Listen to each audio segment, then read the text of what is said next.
శ్రీ దానేశ్వరి అమ్మవారికి ఈరోజు జరిగిన దువ్వ గ్రామస్తులు జరిగిన ఆషాఢ మాస సారె కార్యక్రమంలో పాల్గొన్న తణుకు శాసనసభ్యులు శ్రీ అరిమిల్లి రాధాకృష్ణ గారి దంపతులు.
Pode que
శ్రీ దానేశ్వరి అమ్మవారి ఆషాఢ మాస సందర్భంగా సారి కార్యక్రమాన్ని మన తణుకు ఎమ్మెల్యే ఆర్వీఎన్ రాధాకృష్ణ గారు వారి సతీమణి తులసి గారు కలిపి పట్టు వస్త్రాలతో సారి సమర్పించినారు.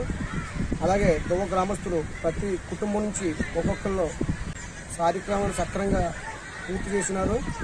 పూర్తయిన అనంతరం అమ్మవారి గుడి దగ్గర భోజన కార్యక్రమం ఉన్నది. భోజనం చేసి భక్తులు చక్కగా ఈ సారీ కార్యక్రమాన్ని ర్యాలీగా నేల తాళాలతో ప్రతి ఇంటి నుంచి ఒక 5 కేజీలు 3 కేజీలు అలాగే ఒక దగ్గరగా చాలా అంటే చాలా ఒక 2 టన్నుల వరకు స్వీట్స్ సమర్పించి అమ్మవారికి సమర్పించినారు. సకల సంపద కలిగేసే శ్రీ దానేశ్వరి అమ్మవారు దువ్వ గ్రామంలో ప్రతి ఇంటింటో కూడా ఆవిడ ఆశీస్సులు అందరికీ ఉండాలని మనస్ఫూర్తిగా భగవంతుని కోరుకుంటున్నాం. ఆ తల్లి ఆశీస్సులు ఎప్పుడు మా అందరిపై ఉంటాయని మేము కోరుకుంటున్నాం.